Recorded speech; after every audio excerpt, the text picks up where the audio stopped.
She's here today. She's going to kick us off, and I'd like to welcome Sandy Rios, everybody.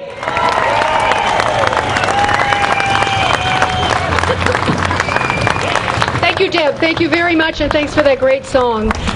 Joliet's not a strange place to me because years ago, I just have to say, my daughter attended the United Cerebral Palsy Foundation here in Joliet. It was a wonderful gift to me and my family. All right, so let me ask you, are you better off than you were $4 trillion ago? No! Osama and Obama both have friends who bombed the Pentagon. Obamacare, the efficiency of the DMV and the compassion of the IRS. Stop government waste. Abolish Congress. Fight socialism. Buy a Ford.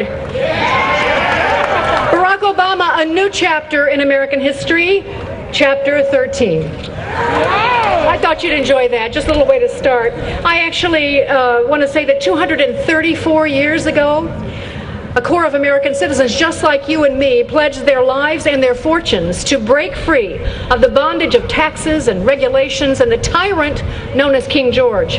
They signed their name on the dotted line knowing full well it was no exercise in penmanship, but a commitment to establish freedom once for all in their land.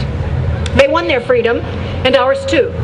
And for generations, Americans have worked hard, worshipped freely, developed the natural resources of this beautiful land, explored the boundaries of space, engineered, designed, and created things fantastic and beyond imagination in science, medicine, technology.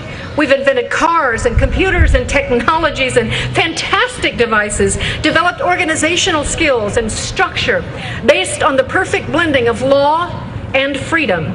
Americans have felt free to pursue their gifts, their dreams, and have lived and died by their own ingenuity. And by the way, religious freedom has flourished because America's religious foundation, Christianity, is by its nature a faith exercised in free will, not born of birth or obligation, but of choice. And it's with this foundation that the early Jews and then later members of all the world religions found a place and a sanctuary and not punishment for their unique religious conscience. Freedom is the foundation of strong religious faith. It's the foundation of strong economic growth, and it's the foundation for the release of human ingenuity and energy. And America hasn't just used that strength for herself. She has used her prosperity and the strength of her character applied to military might to protect and defend nations all over the world. Not as conquerors, but as warriors handing out chocolates to little children, offering hope and peace, building up where we have made war, making friends and allies of our enemies, sending unbelievable amounts of money and human treasure to aid in tragedies, build hospitals, feed the hungry, fight the disease, and there has never been a country like America. Never. I was in Ottawa, Canada. I was speaking in Ottawa at the Canadian Parliament a number of years ago, and in the crowd was a person who came over to me and said, "Sandy, if America fails, where else will the world turn? Who else will take its place as the beacon of hope and life?" I was shocked because Canadians generally are not complimentary to Americans, and especially during that time. But you know what? That Canadian was not the only one who feels that way. When I open the phone lines, I'm on AM 1160 3 to 5.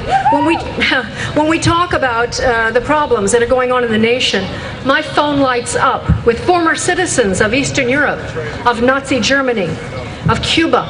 And they are filled with absolute dismay to think that their newfound love in a country could be going the way of their old country. Even the Germans, once our enemies, and who up until recently, under the other chancellors, really hated our government. Angela Merkel is their relatively new leader, and she was raised in East Germany. And Der Spiegel tells a story that I read just this week. The title is "A Wall Separates Merkel and the Land of Her Dreams." And it goes on to say that she was in Washington in November of 2009, and she was asked to give an address to the Congress. Listen to this. This is very un-German if you know anything about Deutschland. They're the ones that slap your hands when you're trying to pick out vegetables in the grocery store. Congress, a rare honor. Something happened to her that almost never happens. She swallowed. She had a lump in her throat, and it rendered her speechless for a few moments. She was excited because this speech meant a lot to her. She stood up in front of the assembled U.S. representatives and senators and said that because of the Berlin Wall, America had long been the land of unlimited opportunity for her. I had to create my own picture of the United States from films and books, some of which were smuggled in from the West by relatives. I was passionate about the American dream, the opportunity for everyone to be successful, to make it in life through their own personal effort. Ladies and gentlemen, when the Chancellor of Germany can weep at the thought of the greatness of America, while the American president can only apologize and express shame for its alleged evil, what does that tell you? It tells you that this president should never have been elected. It tells